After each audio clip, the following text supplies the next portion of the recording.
I feel so close to you right now, it's a force field.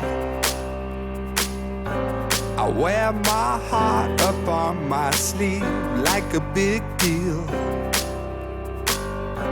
Your love pours down on me, surround me like a waterfall. And there's no stopping us right now. Alô, alô, galerinha da bicicleta, estamos aqui em mais um resumo das corridas que estão rolando aí pelo mundo. E a gente queria agradecer ao retorno que o pessoal deu, né, Wander? Foi várias dicas interessantes, a gente estava aqui rachando de rir, foi um negócio muito bacana a participação de vocês, muito obrigado. Que no último programa a gente pediu pro pessoal sugerir um nome, né? Porque o nosso outro programa foi o primeiro, né? Manda um nome aqui que vocês acham, como é que pode ficar, um nome para esse quadro, assim, de resumo de corrida. E foram muitos nomes, mas 3 deles a gente achou bem interessante. Um chama Bike Papo, outro Cyclist Minutes, fazendo alusão àquele 60 Minutes da CBS, que também ficou bem legal. E o outro era o Pegando Roda, né? A gente ainda está aqui na dúvida entre esses 3, ficaram bem bons. A gente ficou aqui no maior Bike Papo para saber qual que a gente ia escolher. E, bom, dê a opinião de vocês, desses 3 aí, o que vocês acham, a gente também aqui está na dúvida. Aí, dependendo, a gente escolhe um desses 3 aí para fazer, ou alguma outra sugestão, quem sabe, né? Bom, então vamos para o que interessa aqui, galera. Essa semana nós tivemos o Tour de São Luís, né? Que é uma das competições mais importantes aqui da América Latina. Parabenizar primeiro a organização da prova, que fez uma corrida muito interessante, chamou a atenção dos melhores ciclistas do mundo, né? Tanto que veio Alberto Contador, veio o Leipheimer, veio o Nibali. Então, assim, Sylvain Chavanel, tinha uns caras tops mesmo. Essas imagens estão passando aí da Fox Sports, também parabéns para a Fox Sports, porque os caras disponibilizaram 4 helicópteros só para a cobertura do evento. Pô, foi uma cobertura bacana, né? Você teve uma certa dificuldade da gente encontrar bons vídeos, claro, boas imagens aí no YouTube, mas essa cobertura deles aí foi muito, muito boa mesmo. E partindo para a corrida, a primeira etapa pegou todo mundo de surpresa, porque deu uma chuva dos infernos, choveu granizo, tinha corredor se escondendo debaixo de árvore, querendo entrar embaixo de carro, uma loucura. Teve muita queda, inclusive o Otávio Bulgarelli, né, que era o brasileiro, que é da equipe de Pinda, que foi uma das nossas representantes lá, caiu no primeiro dia e assim, não conseguiu ir bem nas outras etapas por causa inclusive, desse tombo. Outros ciclistas do Brasil também caíram e teve um que inclusive não pôde terminar a prova, né? Ele saiu logo no primeiro dia e foi anunciado aí, já o primeiro brasileiro abandonou, né? Foi meio precoce falar assim, claro, né? Porque se o cara tá ali, ele realmente tem potencial para isso. Claro. Aí nós tivemos uma fuga, esse cara aí foi o vencedor da primeira meta de montanha do dia. Essa etapa tinha uns 189 km entre São Luís e Vila Mercedes. Essa primeira etapa, essa primeira meta de montanha, quem venceu ela foi o Emanuel Gaveira, um ciclista local da equipe de São Luís, Somos Todos. E ele foi o vencedor dessa primeira etapa, depois parou de chover, secou a pista e o vento começou a pegar forte na galera. Não, o vento pegou tão forte que dividiu o pelotão em 3, né? Isso, você vê aí que as equipes, provavelmente as equipes lá de fora, Saxo Bank, Liquigás, os caras falam assim, vamos ver se esse sul-americano aguenta o trânsito. Vamos ver se esses caras vão aguentar a nossa passadinha. E você vê que os caras começaram a revezar muito forte, o pelotão assim, o pelotão da frente se reduziu a um grupo de 30 caras. Você vê os caras revezando na ponta aí com muita força mesmo, né? E não deve ser fácil aguentar o passo desses caras, não. Não é mesmo não, porque de um pelotão gigante, só 34 chegaram nesse ponto aí, e ainda bem tinha um brasileiro no meio. Claro. Né? Magno Prado, de parabéns aí, porque conseguiu aguentar essa lenha toda e o pau quebrando. E aí fomos para a chegada muito forte, quem venceu foi o Francesco Kiki da Omega Pharma. A Omega Pharma, teoricamente, quem era para ganhar era o Tom Boonen, né? Mas não aguentou, ele acabou não conseguindo chegar junto do pelotão principal, né? E o vencedor do dia foi o Francesco Kiki, embalado pelo... provavelmente pelo Bert Gradas, né? Que ele era o último embalador aqui do pelotão deles. E assim, foi uma chegada muito perto. Você vê que o tal do Francesco Kiki ganhou do Juan José Raedo, da Saxo Bank, mas foi por ali um pentelésimo, né? Você vê que foi só... Um beiço de pulga, né? Um beiço de pulga mesmo. A medida utilizada aí, um beiço de pulga. O cara é sinistro. Ano passado, eu acho que ele ainda corria pela Liquigás. e fechou a temporada com algumas vitórias. Ele não é brinquedo não, viu? Aí você vê assim, ganhou de gente boa, né? Não foi... Porque o Aed também se demole, ele encarca, ainda mais correndo em casa. Essa daí foi a segunda etapa já, uma etapa de 145 km entre Fraga e Joana Koslay. Foi assim, nenhuma das etapas chegou a ser absolutamente plana, né? Essa fuga aí, ela saiu com 22 km, foi uma fuga consentida, né? O Emanuel Guevara, não sei se é parente do Che Guevara, estava na fuga, ele escapou quase todos os dias, o cara é nervoso. O cara é revolucionário. Ele escapou praticamente todos os dias, né? E essa fuga, aí eles estão disputando a primeira meta do dia, e eles conseguiram ficar escapados até faltar 10 km pro final. Eles escaparam com 22 km, foi aquela fuga consentida, né?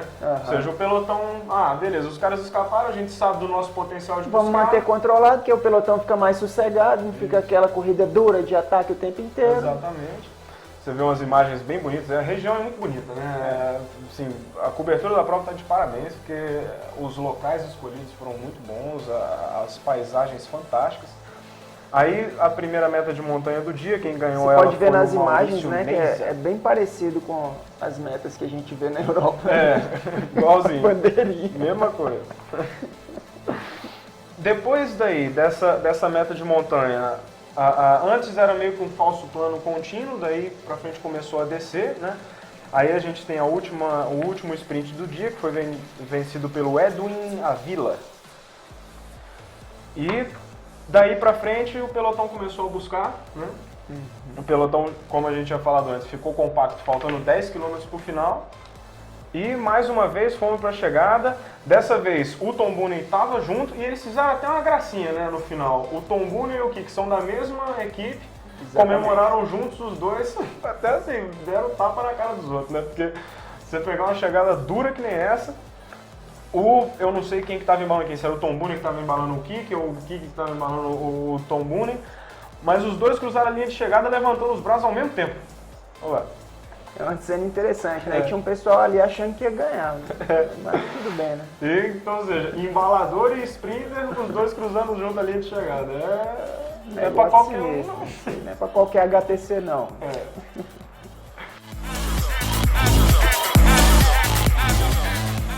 E o pessoal a essa altura já estava falando mal do Alberto Contador, que o Alberto Contador não ia fazer nada, não estava com nada. Ele veio com um miguezinho lá falando que estava gordinho, que não sei o quê. Que tinha sofrido no granizo, que nunca tinha visto um negócio daquele. Só que aí veio a terceira etapa, uma etapa de 168,2 km, entre Estância Grande e Mirador del Potrero, que era uma chegada em montanha, né? Muito forte a montanha. E o Contador, que se dizia lá 7 quilos mais gordo, deu na orelha de todo mundo.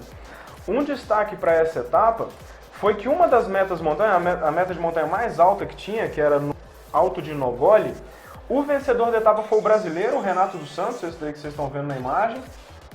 Interessante ver o brasileiro escapou sozinho, bateu a meta de montanha, excelente para o Brasil, parabéns. Isso, a essa altura aí ele já era o vice-líder, né, da disputa por montanha, de montanha. E aí eles começaram uma descida muito forte, de acordo com as informações da prova, eles passaram dos 100 km por hora algumas vezes, né? E a descida foi tão dura que o pelotão acabou picotando na descida. Nossa. Então ele dividiu em vários grupos assim, mas depois, antes de chegar no pé da última montanha, que era uma distância relativa, a descida terminava com 84 km e a última subida começava lá com 160. Então os caras tiveram 80 muito tempo para se reagrupar. Isso daí já se aproximando, o pelotão fazia esse balão, andava mais alguns quilômetros e começava a última subida. E aí a Saxo Bank botou na ponta, já que para levar o gordinho. O contador que disse que estava com 6 quilos acima do peso. 7,5. 7,5? É muito. Aí olha lá, os azulzinhos na ponta botando para quebrar, para ver se o povo aguentava. E assim, já para dar uma cansada no pelotão, para quando chegar no final, contador. Teve um tombaço feio, e olha na imagem. Aí essa é a imagem de helicóptero filmando de longe, olha o pelotão. Que isso. Literalmente cortou no meio. Facilitou um pouco a vida do contador, já que a equipe dele estava lá na ponta puxando, né? Esse daí é o Daniel Dias, um ciclista local que estava com chances reais de vencer, mas o contador estava lá Só que atrás. ele não contava, né, que os 7,5 quilos do contador a mais não ia fazer tanta diferença assim nesse dia. E esse foi o exato momento que o contador atacou com o Leipheimer na roda dele, faltando 2 km para o final. Esse ainda é o Daniel Dias, e o contador foi atrás, conseguiu buscar ele, né? Isso aí já estão os três juntos. No caso, o Daniel Dias já sobrou, não aguentou, veio o Leipheimer e o contador. Já isso aí são os metros finais. Aí o contador deu aquela lapadinha dele no final de costume. Você vê que o Leipheimer está mais interessado na classificação geral também, né? O cara com 38 anos, entendeu? Andar o que ele está andando, meu amigo. Não é brincadeira, não.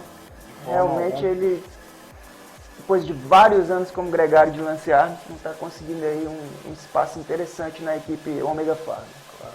E eles chegaram ali praticamente juntos, né? A mesma distância, o Daniel Dias chegou um pouco mais atrás. E o destaque aí também foi pro Magno Prado, que ele conseguiu chegar só 59 segundos atrás. A gente chegou meia hora depois. Com certeza. Então ele já começou a galgar a 7ª posição na classificação geral, que ele conseguiu chegar no final da competição, né?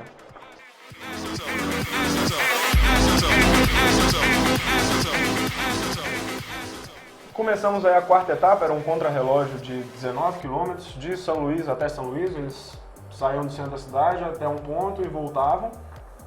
E foi onde se definiu a competição, né? Porque o Leipheimer, que é esse que está na imagem, fez um tempo fantástico. Ele fez o tempo de 22 minutos e 33 segundos e abriu uma vantagem assim sobre os outros que ninguém conseguiu mais buscar. E antes, né, ele já disse que nessa prova aí não ia dar pro contador, não. Ele já tinha dito que ia com força mesmo, que não estava com medo e que ia botar quente em cima da galera. E cumpriu, né? Tanto que o contador só fez o 6º lugar, né? Ficou mais de 1 minuto atrás dele. E também nessa prova tem o destaque para o Magno Prado brasileiro, que fez 5º lugar. Ele ficou inclusive na frente do contador. Ele ficou acho que 20 segundos na frente do contador, se eu não me engano. E, poxa, daí ele já pulou lá para 9º lugar na classificação geral, se eu não me engano. Ele já entrou entre os 10 e dali ele não saiu mais. Ele ficou dali até o final, entre os 10 primeiros da competição. E o último a largar foi o contador, porque como ele tinha ganhado a etapa de montanha anterior, da 3ª etapa, ele era o líder é sempre o último a largar no contrarrelógio, mas, como a gente já tinha falado, não conseguiu grandes coisas no tempo do contrarrelógio, né? Agora esse 5º lugar do Magno Prado aí foi muito bom, hein, cara? Foi, cara. O cara chegar na frente assim do contador foi... Infelizmente, eu não consegui uma imagem dele durante a prova do contrarrelógio, não filmaram ele, pelo menos nesses melhores momentos não apareceu. Ninguém podia imaginar, né, que ia lógico, ter um brasileiro entre os 5 5. primeiros, lógico. Tá todo mundo ali prestando atenção no contador, Leipheimer, Com coisa, certeza, grandes nomes aí nessa prova E o Magno lá se infiltrou e conseguiu descolar um 5º lugar. Parabéns, Magno, parabéns para a equipe de Pindamonhangaba, né?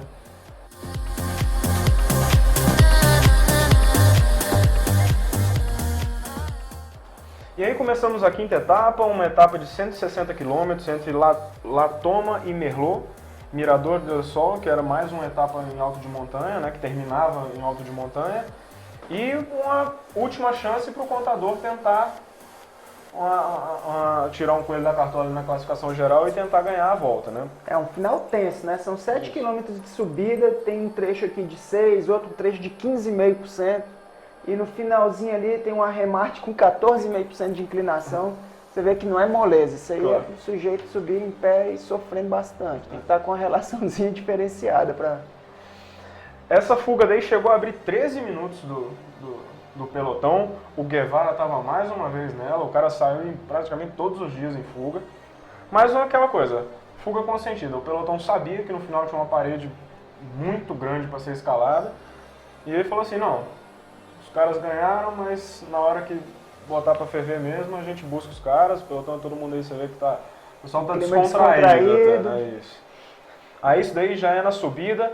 O contador começou forte, atacando bastante. Assim, ele não conseguiu se destacar logo no começo. Você vê que ele deu essa pancada aí, mas não durou muito tempo. Alguns ciclistas chegaram nele, inclusive um deles, o Daniel Dias, que é o ciclista local aí, que tá todo mundo torcendo muito para ele. Nesse momento aí tá ele, o Leipheimer e o Daniel Dias, né?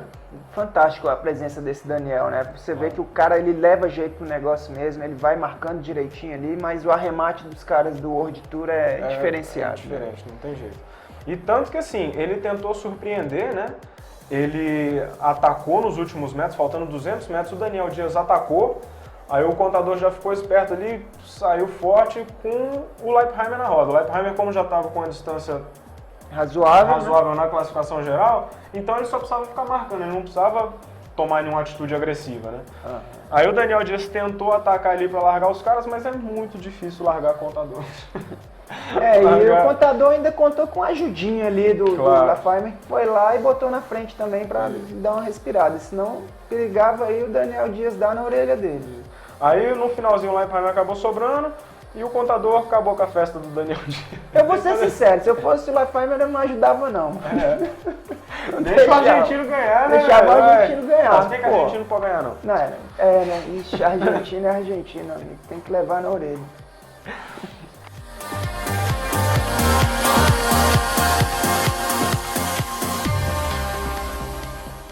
Essa daí foi a sexta etapa. Era uma etapa assim, ela tinha uma montanha muito dura no começo, só que ela tinha uma meta de montanha muito forte desse Cerro El Amago, que era uma subida tipo Caracoles daquela. Certo. Mas o que acontecia? Essa subida era com 57 km, a etapa tinha 200 km e o daí pra frente era descida. Não, então tem uma descida gigantesca. Então assim, o pelotão, eles também saíram bem tranquilos, da mesma forma, saiu uma fuga para subir essa primeira montanha para o pessoal que está disputando os pontos de montanha. O pelotão deixou os caras irem, né? Isso daí os caras já estão na subida, você vê que era uma fuga grande, uma fuga com 9 ciclistas, né? Que chegou a abrir 11 minutos do pelotão. Isso daí já é o finalzinho da subida. Quem venceu a meta de montanha do dia principal foi o Miguel Ángel Rubiano, um colombiano da equipe Androni Giocattoli. E daí para frente foi morra abaixo, cara. Aí foi até chegar, isso aí já é o finalzinho, a chegada mesmo da etapa, né? Foi uma etapa muito forte, você vê que a etapa é meio descendo, a chegada é meio em declive, né? O pelotão todo compacto. E aí foi interessante que o Tom Boonen saiu para sprintar muito antes, tá vendo? E ele veio assim pesadão, aquele sprint meio que o cara tá morto, assim, pesado e tal. Aí veio Elia Viviani da Lick Gás, que é um bom sprinter também, e deu na orelha dele com uma certa facilidade, assim. Você vê que o cara não deu pra entender direito. Ele calculou errado ali. O cara falou, vou bater em todo mundo aqui. E nitidamente ele se confundiu, porque foi uma lapada de muito longe, cara. Só o Gilbert mesmo que eu conheço pra fazer esse negócio aí, segura a onda. Mas na descida, nem ele.